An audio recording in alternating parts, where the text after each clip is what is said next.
convidado que vai falar sobre a alta do dólar. É muito importante também trazer esse assunto porque às vezes a gente acha que não vai impactar no nosso bolso, mas tem um grande impacto sim. Então a gente recebe agora o Marcelo Gocchi. Marcelo, bom dia. Eu falei o seu nome Bom corretamente? dia. Pronunciei corretamente? É Godic, mas não tem problema não. Gocchi, perfeito. Marcelo, vamos dar início então à entrevista. Sobre a pandemia. A gente sabe que o dólar aumentou bastante, mas isso é exclusivamente por conta da pandemia da Covid-19? Ela é o principal motivo? Olha, na verdade, a pandemia, ela é uma coisa que desencadeia uma quantidade muito grande de incerteza, né? E os fatores econômicos, eles são muito afetados diretamente pela certeza ou incerteza das coisas. Normalmente pela incerteza, né? A gente sabe que as coisas podem estar indo muito bem, mas aí pode surgir aquilo que o Taleb chamou de cisne negro, né? Que pode derrubar a economia de uma hora para outra. E normalmente os avanços negativos da economia, eles vêm por esses cisnes negros que acontecem, né? Então, as coisas estão indo bem, vem uma pandemia, vem a quebra da bolsa, etc., né? Então, na verdade, o que tem afetado a cotação do dólar é o momento de incerteza, não é propriamente a pandemia. Que a pandemia pode gerar uma série de fatores exógenos Sim. que geram incerteza e que, logicamente, isso acaba afetando o dólar, né? E a gente está falando de incertezas, né? Muito correlacionada aí também ao momento incerto de como vai ser o mundo daqui 1, 2 dias, 1, 2, 3 semanas, né? E quais produtos aqui, né, para a gente no Brasil, pode sofrer esse reajuste com devido à alta do dólar? A gente sabe que é toda uma cadeia, né? O dólar aumenta, as coisas, alguns serviços, alguns produtos vão aumentando de valor, mas nesse momento, o que isso vai refletir efetivamente no bolso de quem está ouvindo a gente agora? Olha, o que a gente pode ver um ajuste meio que quase que instantâneo, por exemplo, o preço de alguns alimentos, né, os alimentos derivados de trigo, por exemplo, né, o trigo, ele é basicamente um insumo importado que a gente produz muito pouco aqui no Brasil. Então, os alimentos que têm algum tipo de base de trigo, né, o preço do trigo tende a se manter elevado, né? E o que a gente percebe também é que a carne, ela está se tornando escassa em alguns países, né? Não propriamente a carne, mas há uma interrupção na cadeia de logística, né?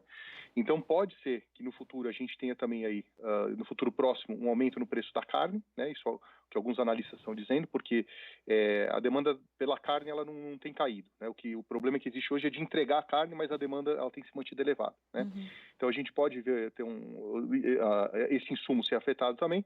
Agora, curiosamente, como as pessoas estão circulando menos carros na rua, etc., o preço do combustível ele caiu muito, né?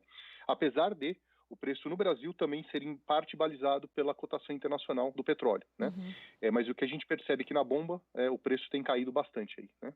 Mas aí eu te pergunto, Marcelo, e no pós disso tudo, né? Tudo bem que ali os valores do barril de petróleo caíram, até porque tem uma produção que está ali parada, e depois, para escoar essa produção, pode ter um aumento exacerbado no pós? Porque, de algum jeito, aqui, esses barris, essas coisas têm que acontecer, tem que ir sendo distribuído, né, em todo mundo. Olha, eu não acredito que vai ter um aumento muito elevado no curto prazo. Talvez para o médio prazo, é difícil prever, mas no curto prazo eu acho muito difícil porque a atividade econômica não vai ser retomada tão rapidamente, ela vai ser retomada aos poucos, até por ordens governamentais, né, que as coisas são abertas aos poucos, então se abre loja disso um dia, loja daquilo outro dia, o shopping center vai demorar um pouco mais, então as coisas não vão voltar a funcionar normalmente de um dia para outro, tá? Então as pessoas não vão voltar a circular tão rapidamente. Uma outra coisa é que já havia uma superprodução de petróleo no mundo, tanto que havia aquela disputa entre Rússia e a Arábia Saudita, né? A Rússia ela se negou inicialmente a cortar a produção, então já havia uma tendência à queda natural e agora essa tendência se acentuou. Então eu não vejo para o médio prazo, ou pelo menos para o curto prazo, um aumento acentuado, talvez comece a se recuperar o preço do médio para o longo prazo. Perfeito, Marcelo. Então, a gente viu que para a população pode impactar no pão francês, né, do café da manhã, também na carne, agora daqui talvez a médio prazo, e também na gasolina, né? Vamos esperar que esse preço não aumente tanto, que é uma expectativa que o Marcelo próprio disse. E, Marcelo, mas e para as questões econômicas, né, para as empresas e também para o governo? Qual é o impacto da alta do dólar? Bom, o governo está numa situação bastante difícil, aliás, não só o governo federal, mas os governos dos estados e dos municípios, porque com a atividade econômica sendo reprimida como ela foi, né, instantaneamente, a arrecadação vai despencar de um lado e os gastos públicos vão aumentar do outro. No governo federal, já se percebeu que a dívida pública, que estava em mais ou menos 78% do PIB, já vai chegar a 100% quase que instantaneamente, né?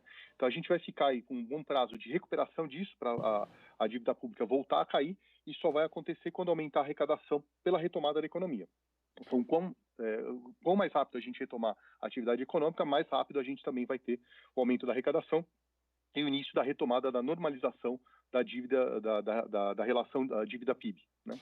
Mas aí, Marcelo, a gente fica naquele ponto de interrogação, como você bem disse, né? Há projeções que a gente não consegue fazer nesse momento, e uma delas é o quanto de tempo a economia global vai voltar a se aquecer, a economia de cada país. Uma coisa é a gente falar de reaquecimento da economia no Brasil. Outra coisa é você falar de reaquecimento da economia na Europa, países europeus que têm uma questão de valores muito diferente, né? Então, é importante deixar isso claro também para a população, que se acontecer uma coisa diferente na Europa, nos Estados Unidos, não necessariamente vai acontecer no Brasil, né? Não necessariamente vai acontecer no Brasil. O que a gente percebe hoje é que as economias dos países são muito interligadas. A impressão que eu tenho é que a economia americana ela vai ser a que vai se retomar um pouco mais rapidamente, porque lá tem uma liberdade econômica para empreender, etc., que é maior do que, por exemplo, no Brasil e na Europa. Se a economia americana ela se recuperar com uma certa velocidade, o que a gente vai perceber é que isso vai puxar positivamente os outros países também. A gente não teve uma crise das engrenagens da economia ter um problema essencial. Por exemplo, né, o que a gente viu lá da crise do subprime em 2008, ou a bolha da internet nos anos 2000, etc. Né? O que a gente percebe é que a economia parou por um motivo muito simples, né? As pessoas tiveram que fechar os seus negócios, né? As pessoas estavam impossibilitadas de trabalhar, ordens governamentais também de fazer o lockdown, então as pessoas não podem trabalhar. Mas a economia não tinha um problema essencial. Na verdade, a economia estava positiva nos Estados Unidos, estava positiva aqui no Brasil. A minha expectativa é que as coisas comecem a se azeitar e, aos poucos, as coisas comecem a retomar, diferentemente das outras crises, que havia um problema interno da economia. Esse choque foi meio que externo, né? Então, a impressão que eu tenho é que a economia americana vai retomar com uma certa rapidez e isso vai ajudar a puxar a economia brasileira também. Você falou aí sobre liberdade econômica, né? A gente sabe que é uma relação difícil, liberdade econômica com tributação. A gente sabe que no Brasil a tributação é bem diferente nos outros cantos do mundo. Se fala muito de uma reforma tributária no Brasil. Essa questão para a liberdade econômica, para quem não entende nada de economia, quem está ouvindo pela primeira vez sobre liberdade econômica, de tributação, o que a gente pode falar dessa correlação? Olha, a gente pode usar a tributação principalmente para arrecadar recursos para o Estado se financiar. Essa é a função primordial da tributação, né? Só que a tributação pode ter uma chamada parafiscalidade, que ela tem uma função além de arrecadar recursos. Então, por exemplo, se tem um produto que é indesejado, vamos dizer que, por exemplo, né, por questão de saúde pública, o governo entenda que o consumo de tabaco seja indesejado porque ele aumenta o número de pessoas internadas com problemas de respiratório, por exemplo. Então, eles falam, vamos aumentar o preço do tabaco indiretamente por meio da tributação. Então, eles colocam uma tributação bastante elevada, que aquilo vai gerar um incentivo ou desincentivo econômico para as pessoas consumirem menos tabaco, por exemplo. Tá? Isso eu estou dando um exemplo genérico que se fala muito aí nos círculos tributários, né? Então, pode ter essa função. Só que no Brasil, a gente tem, além da questão fiscal ou parafiscal, na verdade, a gente tem uma outra característica do nosso sistema tributário. Nosso sistema tributário é extremamente burocrático. E eu arriscaria dizer que é o mais burocrático do mundo. Tem um estudo feito pelo Banco Mundial, que é chamado de Doing Business, que eles têm um estudo específico chamado Doing Business Tax, né, o Paying Tax, desculpa, para se pagar os impostos, né, em que ele não leva em consideração tanto a carga tributária, mas ele leva em consideração a burocracia tributária.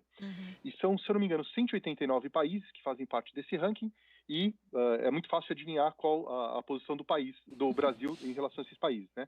Que é o número 189, é o país mais burocrático para cumprir as obrigações tributárias acessórias, né?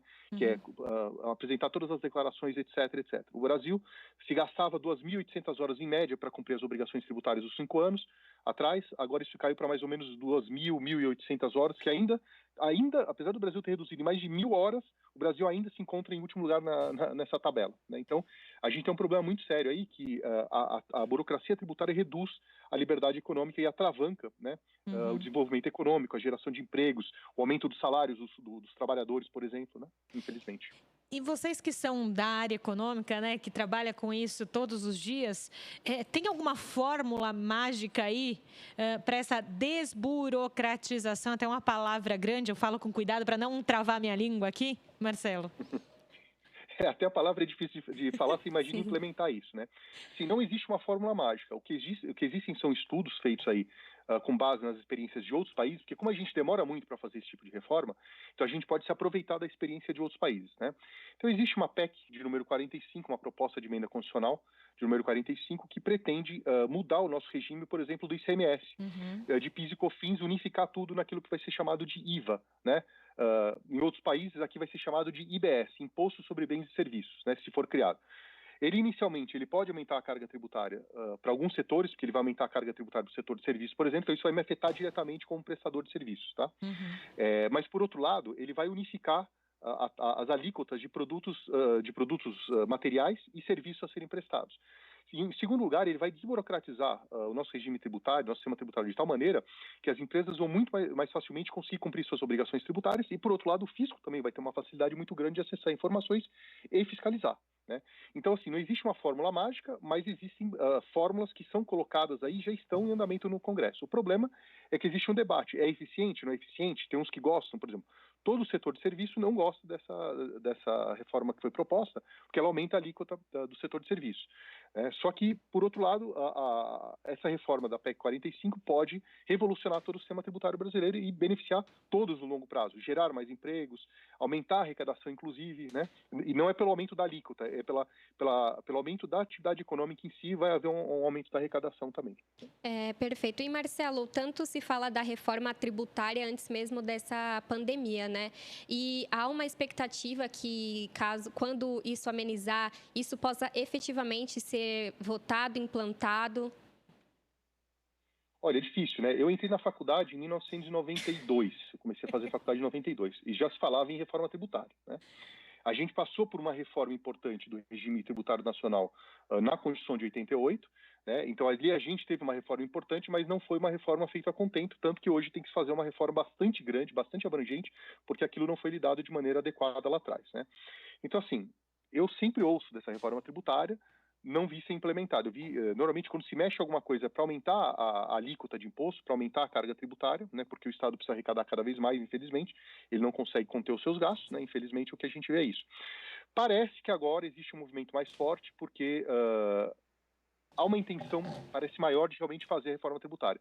O problema é que não existe só uma proposta, tem várias propostas. Então, o primeiro passo é escolher qual o modelo que a gente vai adotar para depois ser efetivamente negociado no Congresso. O presidente do Congresso, o deputado Rodrigo Maia, ele fala que vai levar isso à votação em breve. Acho muito difícil esse ano por conta do que a gente está vendo aí, e seria um ano eleitoral, então talvez não acontecesse esse ano, mas a perspectiva é que isso seja, os grupos dentro do Congresso sentem para negociar isso rapidamente e que a gente consiga votar isso ano que vem. Vamos ver, né? É difícil saber porque, como eu falei, desde 1992, quando eu entrei na faculdade, eu ouço falar isso, mas até agora nada foi feito. Bom, muito obrigada, Marcelo, pela sua explicação aqui, pela sua entrevista, seu tempo aqui com a gente da Rede Alesp. Muito obrigada e seja bem-vindo quando quiser. Muito obrigado pela oportunidade, estou à disposição também. Bom dia para todo mundo. Bom dia.